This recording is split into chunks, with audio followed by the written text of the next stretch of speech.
next topic is fertilization and implantation. ठीक है. During copulation, coitus semen is ਸੋ ਕੁਆਟਸ ਸਮੇਂ sexual intercourse ਸਮੇਂ ਜਿਹੜਾ ਸੀਮਨ ਹੈ ਉਹ ਪੈਨਿਸ ਦੇ ਦੁਆਰਾ ਰਿਲੀਜ਼ ਕੀਤਾ ਜਾਂਦਾ, ਪੈਨਿਸ ਦੇ ਥਰੂ ਰਿਲੀਜ਼ ਹੁੰਦਾ ਹੈਗਾ ਵਜਾਈਨਾ ਦੇ ਵਿੱਚ. ਠੀਕ ਆ.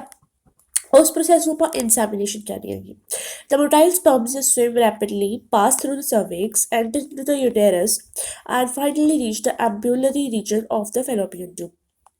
ਜਿਹੜੇ ਮੋਟਾਈਲ ਸਪਰਮਸ ਹੁੰਦੇ ਆ ਉਹ ਕਾਫੀ ਤੇਜ਼ੀ ਨਾਲ ਸਵਿਮ ਕਰਦੇ ਨੇ ਅਤੇ ਸਰਵਿਕਸ ਦੇ ਥਰੂ ਪਾਸ ਕਰਕੇ ਯੂਟਰਸ ਦੇ ਵਿੱਚ ਐਂਟਰ ਕਰਕੇ ਫਾਈਨਲੀ ਐਂਪਿਊਲਰੀ ਰੀਜਨ ਦੇ ਵਿੱਚ ਰੀਚ ਕਰਦੇ ਆ. ਐਂਪਿਊਲਰੀ ਰੀਜਨ ਦੇ ਵਿੱਚ ਕਿਉਂ?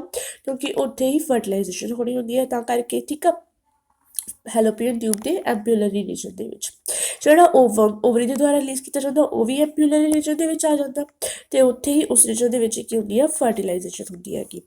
Fertilisation can only occur if the ovum and sperms are transported simultaneously to the ambulatory region.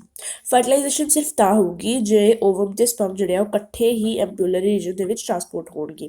This is the reason why not all copulations lead to fertilization and pregnancy. ਅਤੇ ਇਹੀ reason ਆ ਜਿਹਦੇ ਕਰਕੇ ਸਾਰੇ ਕੋਪੂਲੇਸ਼ਨਸ ਕਰਕੇ ਫਰਟੀਲਾਈਜੇਸ਼ਨ ਅਤੇ pregnancy ਨਹੀਂ ਹੁੰਦੀ ਹੈਗੀ. ਜੇ ਸਾਈਮਲਟੇਨੀਅਸਲੀ ਐਗ ਅਤੇ ਸਪਰਮ ਜਿਹੜੇ ਆ ਉਹ ਐਂਪਿਊਲਰੀ ਰੀਜਨ ਦੇ ਵਿੱਚ ਪਹੁੰਚਣਗੇ ਤਾਂ ਹੀ ਉੱਥੇ ਫਰਟੀਲਾਈਜੇਸ਼ਨ ਹੋਊਗੀ. The process of fusion of a sperm with an ovum is called fertilization. ਠੀਕ ਆ. ਫਰਟੀਲਾਈਜੇਸ਼ਨ ਕੀ ਆ? ਸਪਰਮ ਅਤੇ ਓਵਮ ਦੀ ਫਿਊਜ਼ਨ ਨੂੰ ਆਪਾਂ ਫਰਟੀਲਾਈਜੇਸ਼ਨ ਕਹਿੰਦੇ ਹਾਂ. During fertilisation a sperm comes in contact with the zona pellucida layer of the ovum. Fertilisation ਦੇ ਵੇਲੇ ਜਿਹੜਾ ਸਪਰਮ ਆ ਉਹ ਕੀ ਆ? ਓਵਮ ਦੀ ਜ਼ੋਨਾ ਪੈਲੂਸਿਡਾ ਲੇਅਰ ਨਾਲ ਕੰਟੈਕਟ ਦੇ ਵਿੱਚ ਆਉਂਦਾ. ਸਭ ਤੋਂ ਪਹਿਲਾਂ ਦੇਖੋ ਆ ਸਪਰਮ ਆ ਜਿਹੜਾ, right, this is the sperm. ਇਹਦਾ ਜਿਹੜਾ ਆਹ ਉੱਪਰ ਵਾਲਾ ਰੀਜਨ ਹੁੰਦਾ ਗਾ, ਬਿਲਕੁਲ ਉੱਪਰ ਦੇ ਰੀਜਨ ਦੇ ਵਿੱਚ ਕੋਲ ਕੀ ਹੁੰਦਾ? ਹੈਡ ਦੇ ਕੋਲ ਉੱਪਰ ਸਭ ਤੋਂ ਉੱਪਰ ਕੀ ਹੁੰਦਾ ਗਾ? ਐਕਰੋਜ਼ੋਮ ਪ੍ਰੈਜ਼ੈਂਟ ਹੁੰਦਾ, ਰਾਈਟ. ਹੈਡ ਕੰਟੇਨਸ ਦ ਐਕਰੋਜ਼ੋਮ.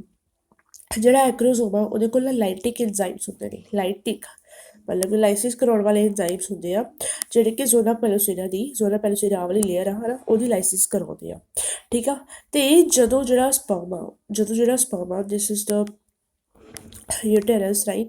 ਜਦੋਂ ਜਿਹੜਾ ਸਪਰਮ ਯੂਟੇਰਸ ਦੇ ਵਿੱਚ ਐਂਟਰ ਹੁੰਦਾ, ਜਦੋਂ ਸਪਰਮ ਯੂਟੇਰਸ ਦੇ ਵਿੱਚ ਐਂਟਰ ਹੋ ਜਾਂਦਾ ਤਾਂ ਫੈਲੋਪੀਅਨ ਟਿਊਬ ਜਿਹੜੀ ਆ ਉਹ ਕੁਝ ਸਿਕਰੀਸ਼ਨਸ ਕਰਦੀ ਆ. ਠੀਕ ਆ.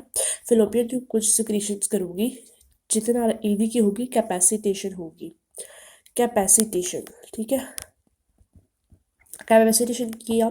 ਜਦੋਂ ਜਿਹੜਾ ਸਪਰਮ ਮੇਲ ਦੀ ਬੋਡੀ ਦੇ ਵਿੱਚ ਹੁੰਦਾ ਤਾਂ ਉਹਦੇ ਕੋਲ ਉਹਦੇ ਉੱਪਰ ਨਾ ਕਾਫੀ ਜ਼ਿਆਦਾ ਲੇਅਰਸ ਹੁੰਦੀਆਂ ਨੇ ਗਲਿਸਰੋਲ ਅਤੇ ਗਲਾਈਕੋਪ੍ਰੋਟੀਨ ਦੀਆਂ. ਗਲਿਸਰੋਲ ਅਤੇ ਗਲਾਈਕੋਪ੍ਰੋਟੀਨ ਦੀਆਂ ਕਾਫੀ ਲੇਅਰਸ ਹੁੰਦੀਆਂ ਨੇ, ਇਸ ਕਰਕੇ ਉਹ ਬਹੁਤ ਹੈਵੀ ਹੁੰਦਾ ਗਾ.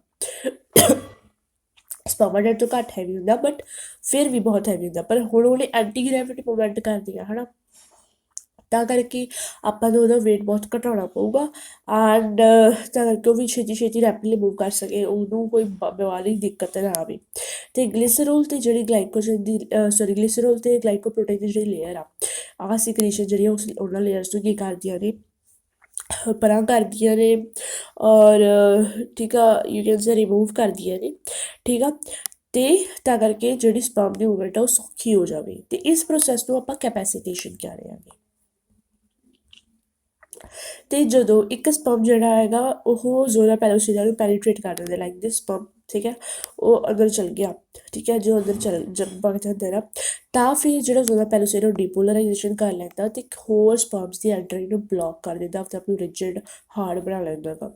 ਓਕੇ. ਫਰਟੀਲਾਈਜੇਸ਼ਨ ਵੇਲੇ ਸਪਰਮ ਜਿਹੜਾ ਹੈਗਾ ਉਹ ਜ਼ੋਨਾ ਪੈਲੂਸਿਡਾ ਲੇਅਰ ਦੇ ਨਾਲ ਕੰਟੈਕਟ ਦੇ ਵਿੱਚ ਆਉਂਦਾ ਹੈਗਾ.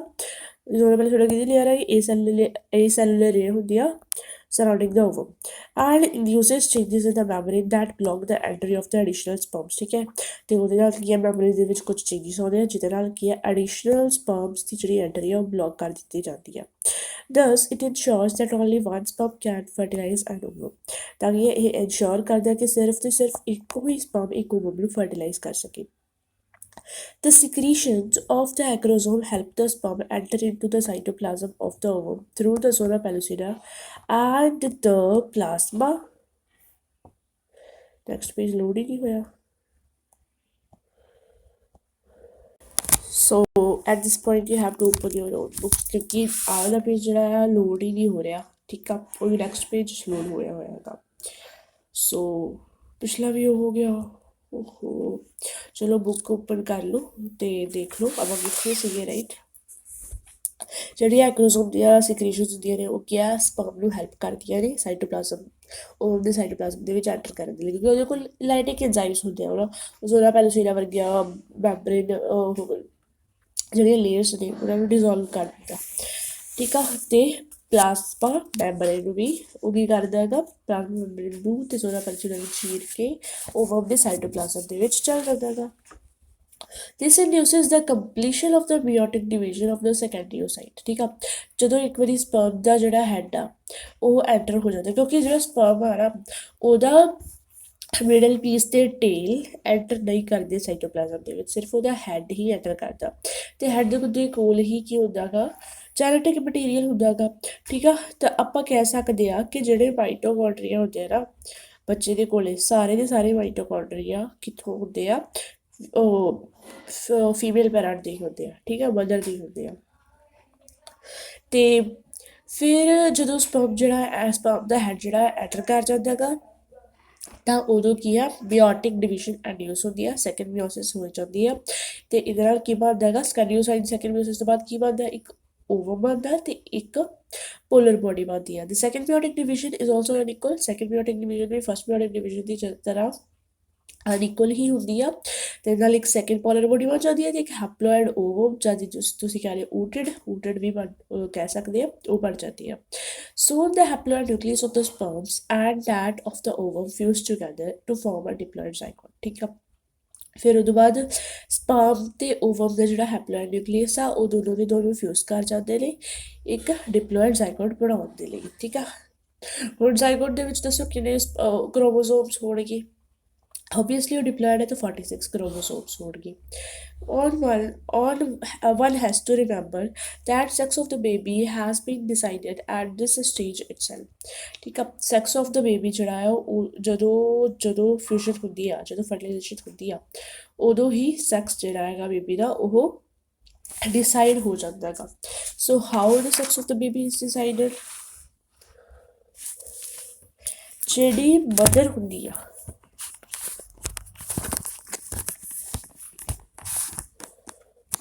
ਸੋ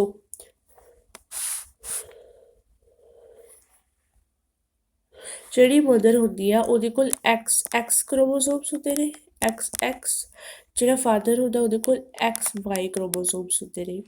ਹੁਣ ਗੈਮੀਟ ਫਾਰਮੇਸ਼ਨ ਵੇਲੇ ਇਹ ਕੀ ਕਰ ਜਾਂਦੇ ਨੇ, ਸੈਗਰੀਗੇਟ ਕਰ ਜਾਂਦੇ ਨੇ, ਕਿਉਂਕਿ ਗੈਮੀਟ ਹੈਪਲੋਇਡ ਹੁੰਦਾ ਗਾ, ਠੀਕ ਆ।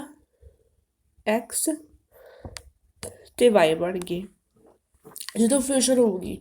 ਹੁਣ ਡਿਪੈਂਡ ਕਰਦਾ ਕਿ ਕਿਹੜਾ ਉਹ ਜਿਹੜਾ ਸਪਰਮ ਆ ਫਾਦਰ ਦਾ ਉਹ ਜਾਂਦਾ ਹੈਗਾ ਮਦਰ ਦੇ ਕੋਲੇ, ਠੀਕ ਆ। ਅਗਰ ਤਾਂ ਕਿਉਂਕਿ ਇੱਧਰ ਤਾਂ ਐਕਸ ਹੀ ਆ, ਠੀਕ ਆ, ਕੋਈ ਫਰਕ ਨਹੀਂ ਪੈਂਦਾ, ਕੋਈ ਵੀ ਐਕਸ ਆ ਜੇ ਉੱਧਰੋਂ ਤਾਂ ਐਕਸ ਹੀ ਹੋਣਾ ਮਦਰ ਦੀ ਸਾਈਡ ਤੋਂ, ਠੀਕ ਆ। ਜੇ ਐਕਸ ਦੇ ਨਾਲ ਐਕਸ ਫਿਊਜ਼ ਹੋਇਆ, ਠੀਕ ਹੈ, ਤਾਂ ਆਪਣੇ ਕੋਲ ਫੀਮੇਲ ਬਣ ਜਾਂਦੀ ਆ, ਠੀਕ ਆ। ਜੇ ਫੀਮੇਲ ਦੇ ਐਕਸ ਦੇ ਨਾਲ ਮੇਲ ਦਾ ਐਕਸ ਫਿਊਜ਼ ਹੋਇਆ ਹੈਗਾ, ਅਗਰ ਵਾਈ ਫਿਊਜ਼ ਹੋਇਆ ਹੈਗਾ ਤਾਂ ਇਹ ਮੇਲ ਬੇਬੀ ਬੋਏ ਆਊਗਾ, ਠੀਕ ਆ। So this is how the sex of the baby is determined. ਅਤੇ ਸੈਕਸ ਆਫ ਦ ਬੇਬੀ ਕਦੇ ਵੀ ਮਦਰ ਦੇ ਉੱਪਰ ਡਿਪੈਂਡ ਨਹੀਂ ਕਰਦਾ, ਕਿਉਂਕਿ ਉਹ ਤਾਂ ਦੋਨੋਂ ਸੇਮ ਹੀ ਬਣਾ ਰਹੀ ਆ, ਉਹਦੀ ਕੜੀ ਤਾਂ ਐਕਸ ਹੀ ਆਉਂਦਾ। ਫਾਦਰ ਦੇ 'ਤੇ ਡਿਪੈਂਡ ਕਰਦਾ ਨਾ ਕਿ ਐਕਸ ਆਉਂਦਾ ਕਿ ਵਾਈ ਆਉਂਦਾ। ਹਾਲਾਂਕਿ ਫਾਦਰ ਦੇ ਹੱਥ ਦੇ ਵਿੱਚ ਵੀ ਕੁਛ ਨਹੀਂ, ਉਹ ਕਿਹੜਾ ਸਪਰਮ ਖੁਦ ਜਾ ਕੇ ਪਾਊਗਾ, ਠੀਕ ਆ। ਖੁਦ ਤਾਂ ਉਹ ਬੁਲਾਉਣ ਨਹੀਂ ਲੱਗਿਆ ਵੀ ਤੂੰ ਐਕਸ ਆ, ਉਹਨੂੰ ਵੀ ਨਹੀਂ ਪਤਾ, ਬਾਹਰੋਂ ਦੇਖਣ ਨੂੰ ਤਾਂ ਪਤਾ ਨਹੀਂ ਲੱਗਦਾ ਕਿ ਐਕਸ ਆ ਕਿ ਵਾਈ ਆ, ਰਾਈਟ। ਪਹਿਲੀ ਗੱਲ ਤਾਂ ਦਿਖਦਾ ਹੀ ਨਹੀਂ ਹੈਗਾ ਸਪਰਮ, ਇਟ ਇਜ਼ ਮਾਈਕਰੋਸਕੋਪਿਕ, ਰਾਈਟ। ਤਾਂ ਲੈਟ ਅਸ ਸੀ ਕਿ NCERT ਦੇ ਵਿੱਚ ਕੀ ਲਿਖਿਆ ਹੋਏਗਾ। One has to remember that the sex of the baby has been decided at this stage itself, ਠੀਕ ਹੈ। ਜਦੋਂ ਫਿਊਜ਼ਨ ਹੁੰਦੀ ਆ ਉਦੋਂ ਹੀ ਜਿਹੜਾ ਬੇਬੀ ਦਾ ਸੈਕਸ ਆ ਉਹ ਡਿਟਰਮਾਈਨਡ ਜਾਂ ਡਿਸਾਈਡ ਹੋ ਜਾਂਦਾ ਹੈਗਾ। ਲੈਟ ਅਸ ਸੀ, ਆਓ ਦੇਖਦੇ ਹਾਂ ਕਿੱਦਾਂ ਡਿਸਾਈਡ ਹੁੰਦਾ ਹੈਗਾ। As you know the chromosome pattern in the human female is XX and that in the male is XY, ਠੀਕ ਹੈ। ਹਿਊਮਨ ਫੀਮੇਲ ਦੇ ਵਿੱਚ XX ਕ੍ਰੋਮੋਸੋਮ ਪੈਟਰਨ ਹੁੰਦਾ ਅਤੇ ਮੇਲ ਦੇ ਵਿੱਚ XY ਹੁੰਦਾ। Therefore, all the haploid gametes overproduced by the female have the sex chromosome X, ਠੀਕ ਹੈ। ਅਤੇ ਤਾਂ ਕਰਕੇ ਜਿਹੜੇ ਫੀਮੇਲ ਓਵਰ ਪ੍ਰੋਡਿਊਸ ਕਰੂਗੀ or you can say haploid gametes produce ਕਰੂਗੀ, ਉਹਨਾਂ ਸਾਰੇ ਹੈਪਲੋਇਡ ਗੈਮੀਟਸ ਕੋਲ ਸਿਰਫ ਅਤੇ ਸਿਰਫ X ਕ੍ਰੋਮੋਸੋਮ ਹੀ ਹੋਊਗਾ, ਠੀਕ ਆ। ਅਤੇ ਸਿਰਫ ਤੇ ਸਿਰਫ ਦੈਟ ਡਜ਼ ਨਾਟ ਮੀਨ ਕਿ ਉਹਦੇ ਕੋਲ ਆਟੋਸੋਮਸ ਨਹੀਂ ਹੋਣਗੇ, ਆਟੋਸੋਮਸ ਹੋਣਗੇ 22 ਆਟੋਸੋਮਸ ਤੇ ਇੱਕ ਐਲੋਸੋਮ ਹੋਊਗਾ ਐਕਸ ਕ੍ਰੋਮੋਸੋਮ, ਠੀਕ ਆ। ਤੇ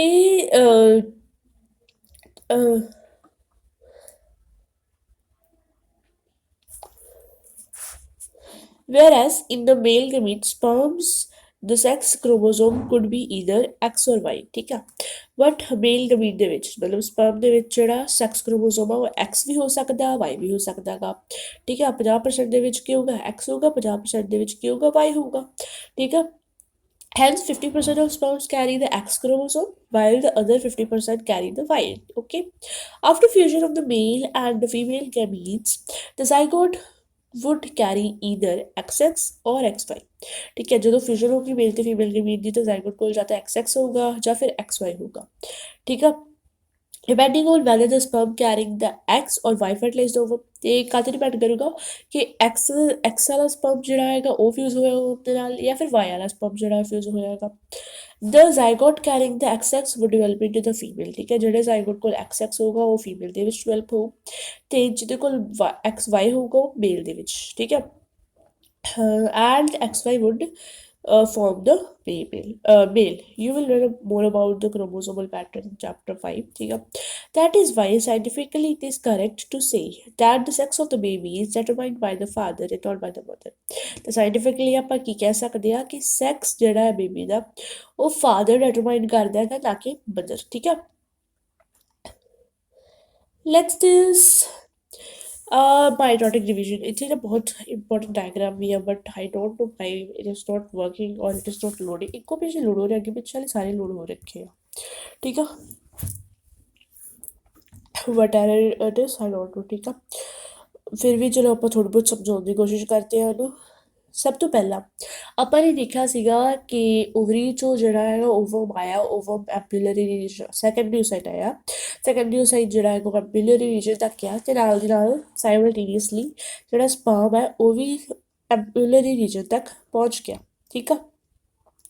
ਦੋਨੋਂ ਪਹੁੰਚੇ। ਫਿਰ ਜਿਹੜਾ ਓਵਮ ਆ, ਠੀਕ ਆ, ਉਹਦੇ ਨਾਲ ਸਪਰਮ ਜਿਹੜਾ ਫਰਟੀਲਾਈਜ਼ ਹੋ ਗਿਆ, ਦੋਨਾਂ ਦੀ ਫਿਊਜ਼ਨ ਹੋ ਗਈ। ਫਿਰ ਉਹ ਤੋਂ ਬਾਅਦ ਜ਼ਾਈਗੋਟ ਵੀ ਬਣ ਗਿਆ, ਸਭ ਕੁਝ ਹੋ ਗਿਆ, ਠੀਕ ਆ। ਸੈਕਸ ਵੀ ਡਿਟਰਮਾਈਨ ਹੋ ਗਿਆ। ਫਿਰ ਉਹ ਤੋਂ ਬਾਅਦ ਜਿਹੜਾ ਜ਼ਾਈਗੋਟ ਆ ਉਹ ਕੀ ਆ ਮੂਵ ਕਰਨ ਲੱਗ ਪੈਂਦਾ ਹੈਗਾ ਟੂਵਰਡਸ ਦਾ ਯੂਟਰਸ, ਠੀਕ ਹੈ। ਇਸਥਮਸ ਦੇ ਥਰੂ ਜਿਹੜਾ ਹੈਗਾ ਉਹ ਯੂਟਰਸ ਕਰੀ ਮੂਵ ਕਰਨ ਲੱਗ ਪੈਂਦਾ। ਲਾਈਕ ਦਿਸ ਇਜ਼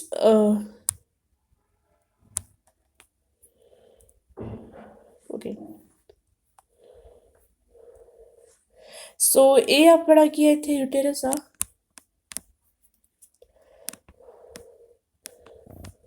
ਠੀਕ ਹੈ। ਉਹਦਾ ਹੋ ਗਿਆ ਆਪਣੇ ਕੋਲ ਫੈਲੋਪੀਅਨ ਟਿਊਬ।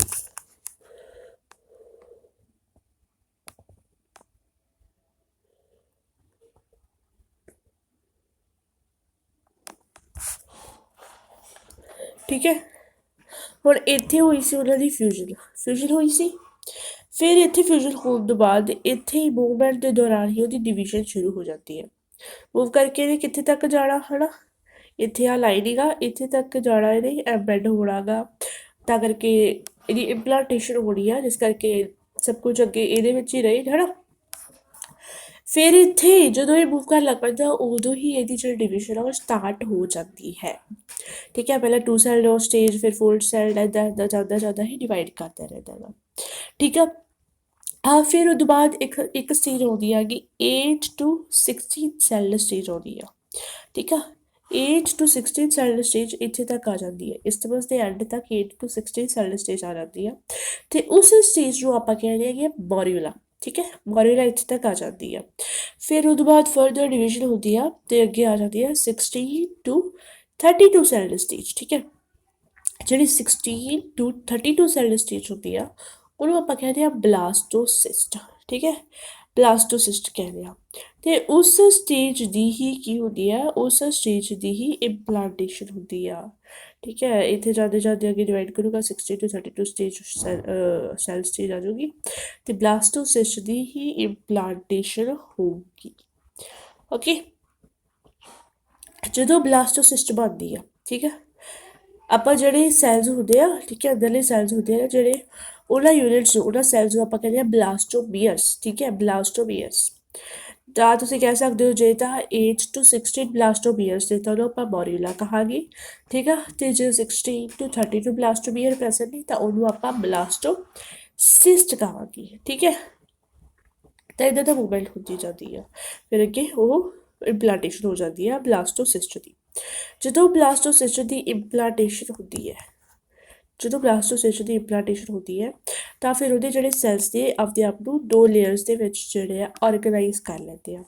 ਕੁਝ ਸੈਲਸ ਜਿਹੜੇ ਆ ਇੱਕ ਬਾਹਰ ਸਾਰੇ ਬਾਹਰ ਵਾਲਾ ਸੈੱਲ ਮਾਸ ਬਣਾਉਂਦੇ ਆ, ਉਹਨਾਂ ਨੂੰ ਆਪਾਂ ਕਹਿੰਦੇ ਹੈਗੇ ਟ੍ਰੋਫੋਬਲਾਸਟ। ਅਤੇ ਕੁਝ ਸੈੱਲ ਜਿਹੜੇ ਹੈਗੇ ਉਹ ਕੀ ਹੈ ਉਹਦੇ ਉੱਪਰ ਨਾਲ ਅਟੈਚ ਹੋ ਜਾਂਦੇ ਆ, ਅਤੇ ਉਹਨਾਂ ਸੈਲਸ ਨੂੰ ਆਪਾਂ ਕਹਿੰਦੇ ਆ ਇਨਰ ਸੈੱਲ ਮਾਸ।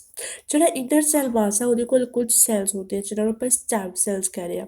ਜਿਹੜੇ ਸਟੈਮ ਸੈਲਸ ਹੁੰਦੇ ਆ ਟੋਟੀਪੋਟੈਂਟ ਹੁੰਦੇ ਆ, ਮਤਲਬ ਉਹਨਾਂ ਕੋਲ ਕੈਪੇਬਿਲਿਟੀ ਹੁੰਦੀ ਆ ਆਰਗੈਨਿਜ਼ਮ ਦਾ ਸਾਰਾ ਆਰਗੈਨਿਜ਼ਮ ਬਣਾਉਣ ਦੀ, ਆਰਗੈਨਿਜ਼ਮ ਦੇ ਸਾਰੇ ਪਾਰਟਸ ਬਣਾਉਣ ਦੀ। Okay, so this was it, ਠੀਕ ਹੈ। ਹੁਣ ਆਪਾਂ ਰੀਡਿੰਗ ਕਰਦੇ ਹਾਂ ਸ਼ੁਰੂ NCERT। The mitotic division starts as the zygote moves through the isthmus of the oviduct called cleavage towards the uterus and form 2, 4, 8, 16 daughter cells called blastomeres, ठीक है। ਮਾਈਟੋਟਿਕ division ਉਦੋਂ ਹੀ ਸ਼ੁਰੂ ਹੋ ਜਾਂਦੀ ਆ ਜਦੋਂ ਜਿਹੜਾ ਜ਼ਾਈਗੋਟ ਆ ਉਹ ਕੀ ਆ ਓਵੀਡਕਟ ਦੇ ਥਰੂ ਮੂਵ ਕਰਦਾ, ਅਤੇ ਉਸ ਮਾਈਟੋਟਿਕ ਡਿਵੀਜ਼ਨ ਨੂੰ ਆਪਾਂ ਕੀ ਕਹਿੰਦੇ ਆ, ਆਪਾਂ ਉਹਨੂੰ ਕਹਿੰਦੇ ਆ ਕਲੀਵੇਜ, ਠੀਕ ਹੈ। ਉਸ ਮਾਈਟੋਟਿਕ ਡਿਵੀਜ਼ਨ ਨੂੰ ਕਿਹਾ ਜਾਂਦਾ ਇਹਦਾ ਕਲੀਵੇਜ। ਅਤੇ ਇਹ ਜਿਹੜੀ ਮਾਈਟੋਟਿਕ ਡਿਵੀਜ਼ਨ ਆ ਉਦੋਂ ਹੀ ਸ਼ੁਰੂ ਹੋ ਜਾਂਦੀ ਹੈ ਜਦੋਂ ਦੀ ਮੂਵਮੈਂਟ ਹੁੰਦੀ ਹੈ ਥਰੂ ਦਾ ਫੈਲੋਪੀਅਨ ਟਿਊਬ ਟੂਵਰਡਸ ਦਾ ਯੂਟੇਰਸ। ਅਤੇ ਇਹਦੇ ਨਾਲ ਕੀ ਹੈ 2, 4, 8, 16 ਡਾਟਰ ਸੈਲਸ ਬਣਦੇ ਉਹਦੇ ਅੰਦਰ, ਅਤੇ ਉਹਨਾਂ ਡਾਟਰ ਸੈਲਸ ਨੂੰ ਆਪਾਂ ਕੀ ਕਹਿੰਦੇ ਹੈਗੇ ਆ ਇੱਕ ਕੀ ਆ ਜ਼ਾਈਗੋਟ ਆ, ਠੀਕ ਹੈ। ਉਹਦੇ ਅੰਦਰ ਇੱਦਾਂ ਡਾਟਰ ਸੈਲਸ ਬਣਨ ਲੱਗ ਜਾਂਦੇ ਆ, ਉਹਨਾਂ ਡਾਟਰ ਸੈਲਸ ਨੂੰ ਆਪਾਂ ਕਹਿ ਰਹੇ ਹੈਗੇ ਬਲਾਸਟੋਮੀਅਰਸ, ਠੀਕ ਆ। ਇੱਕ ਡਾਟਰ ਸੈਲ ਕੀ ਹੋਊਗਾ, ਇੱਕ ਬਲਾਸਟੋਮੀਅਰ ਹੋਊਗਾ। The embryo with 8 to 16 blastomeres is called as ਮੋਰਿਊਲਾ। ਅਤੇ ਜਿਹੜੇ ਐਬਰੋ ਦੇ ਕੋਲ 8 to 16 ਬਲਾਸਟੋਮੀਅਰਸ ਹੁੰਦੇ ਆ ਉਸ ਐਬਰੋ ਨੂੰ ਆਪਾਂ ਕੀ ਕਹਿੰਦੇ ਆ, ਮੋਰਿਊਲਾ ਕਹਿੰਦੇ ਆ। The morula continues to divide and transform into blastocyst। ਫਿਰ ਮੋਰਿਊਲਾ ਆਪਦੀ ਡਿਵੀਜ਼ਨ ਨੂੰ ਕੈਰੀ ਆਊਟ ਕਰਦਾ, ਠੀਕ ਆ, ਡਿਵਾਈਡ ਕਰਦਾ ਅੱਗੇ, ਅਤੇ ਉਹ ਬਲਾਸਟੋਸਿਸਟ ਦੇ ਵਿੱਚ ਟਰਾਂਸਫਾਰਮ ਹੋ ਜਾਂਦਾ। ਬਲਾਸਟੋਸਿਸਟ ਕੀ ਹੁੰਦੇ ਆ, ਉਹਦੇ ਕੋਲ ਕੀ ਹੁੰਦੇ 16 to 32 ਬਲਾਸਟੋਮੀਅਰਸ ਹੁੰਦੇ ਆ। As it moves further into the uterus, ਠੀਕ ਆ। ਜਦੋਂ ਮੋਰਿਊਲਾ ਫਰਦਰ ਯੂਟੇਰਸ ਦੇ ਵਿੱਚ ਮੂਵ ਕਰਦਾ ਗਾ ਤਾਂ ਉਹ ਕੀ ਆ ਡਿਵਾਈਡ ਕਰਦਾ ਅਤੇ ਬਲਾਸਟੋਸਿਸਟ ਬਣਾ ਲੈਂਦਾ ਹੈਗਾ। The blastomeres in the blastocyst are arranged into a trophoblast and the inner cell mass। ਫਿਰ ਜਿਹੜੇ ਬਲਾਸਟੋਸਿਸਟ ਦੇ ਬਲਾਸਟੋਮੀਅਰਸ ਹੁੰਦੇ ਆ, ਠੀਕ ਹੈ, ਉਹ ਕੀ ਆ ਟ੍ਰੋਫੋਬਲਾਸਟ ਦੇ ਵਿੱਚ, ਠੀਕ ਹੈ, ਮਤਲਬ ਬਾਹਰ ਟ੍ਰੋਫੋਬਲਾਸਟ ਦੇ ਵਿੱਚ, ਅਤੇ ਇੱਕ ਇਨਰ ਸੈਲ ਮਾਸ ਦੇ ਵਿੱਚ ਆਪਣੇ ਆਪ ਨੂੰ ਆਰਗੇਨਾਈਜ਼ ਕਰ ਲੈਂਦੇ ਆ, ਠੀਕ ਹੈ।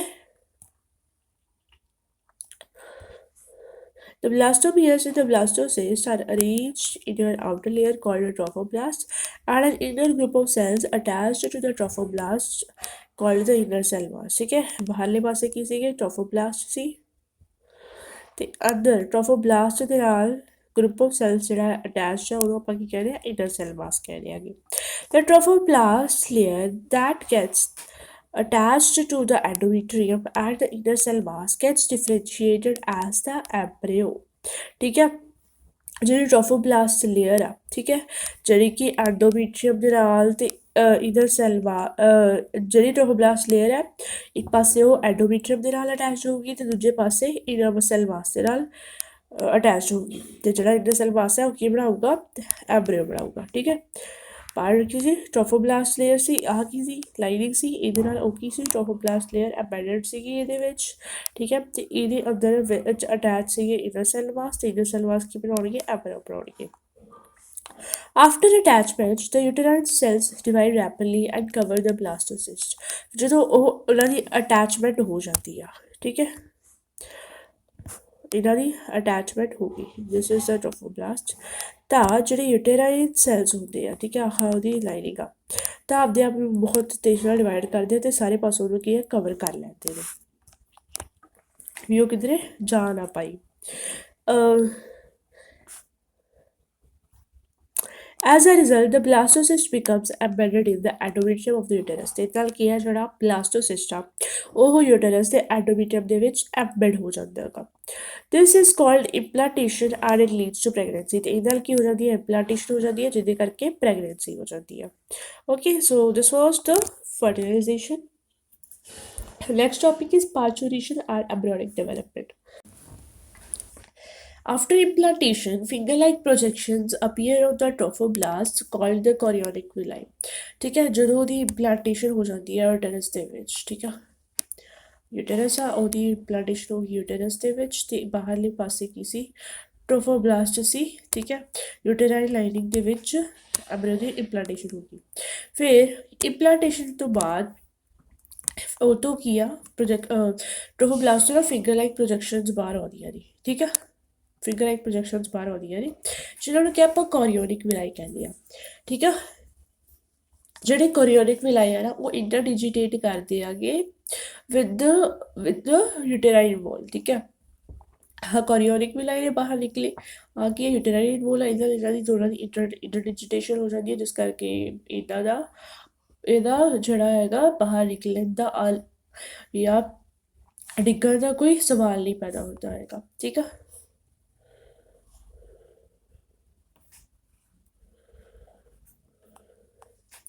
which are surrounded by the uterine tissue and the maternal gland. ਜਿਹੜੇ ਕੋਰੀਓਨਿਕ ਵਿਲਾਈ ਆ ਉਹ ਕਿਹਦੇ ਨਾਲ ਸਰਾਊਂਡਡ ਹੁੰਦੇ ਆ uterine tissue ਦੇ ਨਾਲ and maternal blood ਦੇ ਨਾਲ. The chorionic villi and uterine tissue become interdigitated with each other, jointly form a structural and functional unit between developing embryo and maternal blood called placenta. ਜਿਹੜੇ ਕੋਰੀਓਨਿਕ ਵਿਲਾਈ ਆ ਤੇ ਯੂਟੇਰਾਈਨ tissue ਇੱਕ ਦੂਜੇ ਨਾਲ ਇੰਟਰਡਿਜਿਟੇਟ ਹੋ ਜਾਂਦੇ ਜੋ ਮੈਂ ਤੁਹਾਨੂੰ ਦੱਸਿਆ ਠੀਕ ਆ ਤੇ ਜੁਆਇੰਟਲੀ ਕੀ ਆ ਦੋਨੋਂ ਮਿਲ ਕੇ ਕੋਰੀਓਨਿਕ ਵਿਲਾਈ ਤੇ ਯੂਟੇਰਾਈਨ ਟਿਸ਼ੂ ਮਿਲ ਕੇ ਇੱਕ ਸਟਰਕਚਰਲ ਤੇ ਫੰਕਸ਼ਨਲ ਯੂਨਿਟ ਬਣਾਉਂਦੇ ਆ ਡਿਵੈਲਪਿੰਗ ਐਮਬ੍ਰੀਓ ਤੇ ਮੈਟਰਨਲ ਬੋਡੀ ਦੇ ਵਿੱਚ ਤੇ ਉਹਨੂੰ ਉਸ ਯੂਨਿਟ ਨੂੰ ਆਪਾਂ ਕੀ ਕਹਿੰਦੇ ਆ ਪਲਾਸੈਂਟਾ ਕਹਿੰਦੇ ਆ The placenta facilitate the supply of oxygen and nutrient.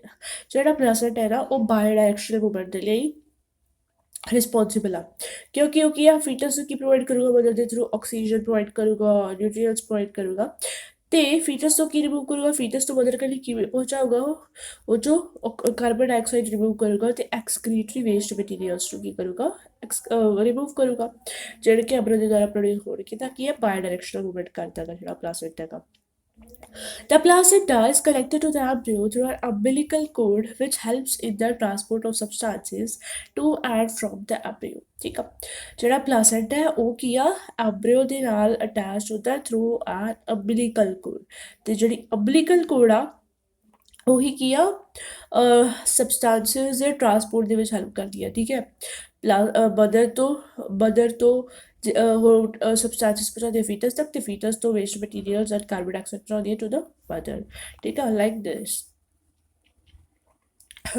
So ਅੰਬਿਲੀਕਲ code ਹੀ ਜਿਹੜੀ ਆ ਇਕੱਲੀ ਉਹ ਹੀ ਫੀਟਸ ਦੇ ਨਾਲ ਅਟੈਚਡ ਆ ਸਾਰਾ ਪਲਾਸੈਂਟਾ ਅਟੈਚਡ ਨਹੀਂ ਹੁੰਦਾ ਉਹ ਇੱਕ ਕੈਵਿਟੀ ਬਣਾ ਲੈਂਦਾ ਐਮਨਿਓਟਿਕ ਕੈਵਿਟੀ ਠੀਕ ਆ ਐਮਨਿਓਟਿਕ ਫਲੂਇਡ ਹੁੰਦਾ ਉਹਦੇ ਵਿੱਚ ਐਮਨਿਓਟਿਕ ਕੈਵਿਟੀ ਦੇ ਅੰਦਰ ਹੀ ਪਲਾਸੈਂਟਾ ਜਿਹੜਾ ਬੱਚਾ ਹੈਗਾ ਫੀਟਸ ਆ ਉਹ ਪ੍ਰੈਜ਼ੈਂਟ ਹੁੰਦਾ ਤੇ ਸਿਰਫ ਐਮਬਲੀਕਲ ਕੋਡ ਦੀ ਹੈਲਪ ਨਾਲ ਜਿਹੜਾ ਬੱਚਾ ਹੈਗਾ ਉਹ ਕੀ ਆ ਅਟੈਚਡ ਹੁੰਦਾ to the ਪਲਾਸੈਂਟਾ okay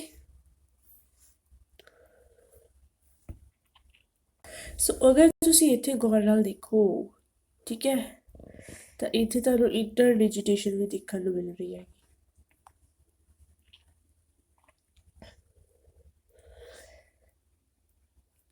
Placenta also acts as an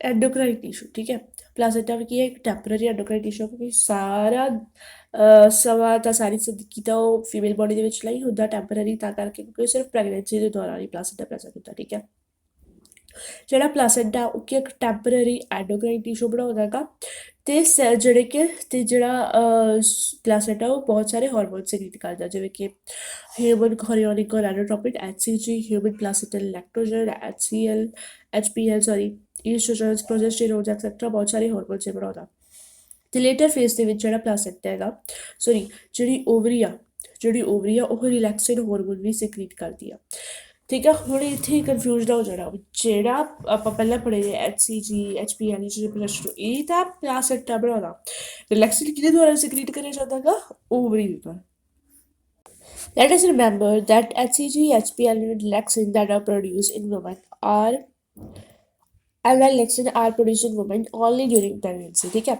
ਤਾਂ HCG ਆਪਾਂ ਨੂੰ ਇੱਥੇ ਕਿਉਂਕਿ HCG HPL ਜਿਹੜਾ ਹੈਗਾ ਉਹ ਤਾਂ ਸਿਰਫ ਤੇ ਸਿਰਫ ਪਲਾਸੈਂਟਾ ਸਿਕਰੀਟ ਕਰਦਾ, ਠੀਕ ਆ। ਈਸਟਰਨ ਪ੍ਰੋਜੈਸਟਰੋਨ ਤਾਂ ਹਾਲਾਂਕਿ ਪਹਿਲਾਂ ਵੀ ਸਿਕਰੀਟ ਹੁੰਦੇ ਆ during the menstrual cycle, normal menstrual events ਜਦੋਂ ਹੁੰਦੇ ਆ, ਜਦੋਂ ਫਰਟੀਲਾਈਜੇਸ਼ਨ ਵਗੈਰਾ ਨਹੀਂ ਹੁੰਦੀ, ਉਦੋਂ ਤਾਂ ਈਸਟਰਨ ਪ੍ਰੋਜੈਸਟਰੋਨ ਜਿਹੜਾ ਉਹ ਸਿਕਰੀਟ ਹੁੰਦੇ ਆ, ਠੀਕ ਆ।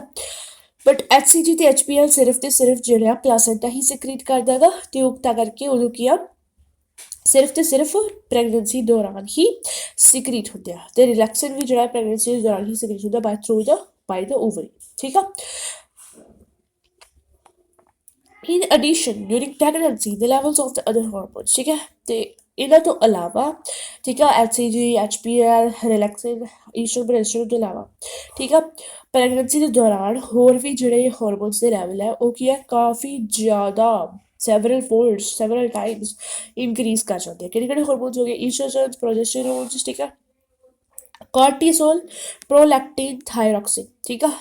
cortisol, prolactin, thyroxine, prolactin ਦਾ ਕੰਮ ਲੈਕਟੋਜਨ, ਠੀਕ ਆ, ਮਿਲਕ ਸਿਕ੍ਰੀਸ਼ਨ ਦੇ ਲਈ, ਠੀਕ ਆ, ਮਿਲਕ ਪ੍ਰੋਡਕਸ਼ਨ ਦੇ ਲਈ ਪ੍ਰੋਲੈਕਟਿਨ ਉਹ ਹੋਊਗਾ, ਤੇ ਸਿਕ੍ਰੀਸ਼ਨ ਦੇ ਲਈ ਹੁੰਦਾ ਹੈਗਾ ਆਕਸੀਟੋਸਿਨ, ਠੀਕ ਹੈ। ਮਿਲਕ ਸਿਕ੍ਰੀਸ਼ਨ ਕਰਾਉਂਦਾ ਆਕਸੀਟੋਸਿਨ, ਬਟ ਮਿਲਕ ਪ੍ਰੋਡਕਸ਼ਨ ਕਰਾਉਂਦਾ ਹੈਗਾ ਪ੍ਰੋਲੈਕਟਿਨ, ਠੀਕ ਹੈ। ਥਾਇਰੋਕਸਿਨ ਕਿਉਂਕਿ BMR ਬੋਡੀ ਬਿਸਲ ਮੈਟਾਬੋਲਿਕ ਰੇਟ ਜਿਹੜਾ ਹੈਗਾ ਕਿਹਦੇ ਦੁਆਰਾ ਰੈਗੂਲੇਟ ਹੁੰਦਾ? ਥਾਇਰੋਕਸਿਨ ਦੇ ਦੁਆਰਾ, ਤੇ ਉਦੋਂ ਬਿਸਲ ਮੈਟਾਬੋਲਿਕ ਰੇਟ ਵੀ ਜਿਹੜਾ ਬਦਲਦਾ ਬਹੁਤ ਜ਼ਿਆਦਾ ਵੱਧ ਜਾਂਦਾ, ਇਸ ਕਰਕੇ ਥਾਇਰੋਕਸਿਨ ਵੀ ਬਹੁਤ ਜ਼ਿਆਦਾ ਰਿਲੀਜ਼ ਹੁੰਦਾ ਹੈਗਾ, ਠੀਕ ਹੈ। ਤੇ ਜਿਹੜਾ ਕਾਰਟੀਸੋਲ ਹੈ ਉਹ ਕੀ ਹੈ ਡਿਵੈਲਪਮੈਂਟ ਦੇ ਵਿੱਚ, ਠੀਕ ਆ, ਸਟਰਕਚਰਲ ਡਿਵੈਲਪਮੈਂਟ ਦੇ ਵਿੱਚ, ਫੀਟਲ ਦੀ ਡਿਵੈਲਪਮੈਂਟ ਦੇ ਵਿੱਚ ਬਹੁਤ ਜ਼ਿਆਦਾ ਵੱਡਾ ਰੋਲ ਪਲੇ ਕਰਦਾ ਹੈਗਾ। Increased production of these hormones is essential for supporting the fetal growth, metabolic changes in the mother, and maintenance of pregnancy, ठीक है। ये सारे hormones ਦਾ hormones ਨੂੰ increase ਕਰਨਾ ਬਹੁਤ ਜ਼ਿਆਦਾ ਜ਼ਰੂਰੀ ਆ, ਠੀਕ ਹੈ। ਕਾਹਦੇ ਲਈ? fetal growth ਨੂੰ support ਕਰਨ ਦੇ ਲਈ, metabolic change ਕਰਾਉਣ ਦੇ ਲਈ, ਠੀਕ ਆ, and pregnancy ਨੂੰ maintain ਕਰਨ ਦੇ ਲਈ।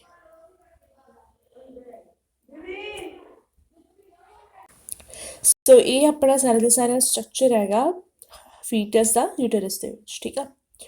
ਇੱਥੇ ਆਪਣੇ ਕੋਲ ਸਭ ਤੋਂ ਪਹਿਲਾਂ ਉੱਪਰ ਪਲਾਸੈਂਟਲ ਵਿਲਾਏ ਆ, ਠੀਕ ਆ, ਤੇ ਆ ਕੀ ਹੈ ਯੂਟਰਸ ਦੀ ਕੈਵਿਟੀ ਆ, ਠੀਕ ਹੈ। ਤੇ ਹਾਂ ਕੀ ਹੈ ਯੋਕਸ ਹੈਗਾ, ਆ ਅਬਲੀਕਲ ਕੋਡ ਆ ਤੇ ਉਹਦੇ ਵੈਸਲਸ ਤੇ ਕੀ ਹੈ ਮਿਊਕਸ ਦਾ ਪਲੱਗ ਆਗਾ, ਠੀਕ ਆ, ਜਿਹਦੇ ਕਰਕੇ ਇਹ ਥੱਲੇ ਵੀ ਕੁਝ ਨਹੀਂ ਦਿਖਦਾ। ਮਿਊਕਸ ਇੱਥੇ ਪਲੱਗ ਬਣਾ ਲੈਂਦਾ ਸਰਵਿਕਸ ਦੇ ਵਿੱਚ, ਓਕੇ। ਯੋਕਸੈਕ ਵਗੈਰਾ ਇਹਦਾ ਪੜ੍ਹਨ ਦੀ ਲੋੜ ਨਹੀਂ ਹੈਗੀ ਹੁਣ ਕਿਉਂਕਿ ਇਹਦਾ ਵਗੈਰਾ ਕੁਝ ਆਉਂਦਾ ਨਹੀਂ,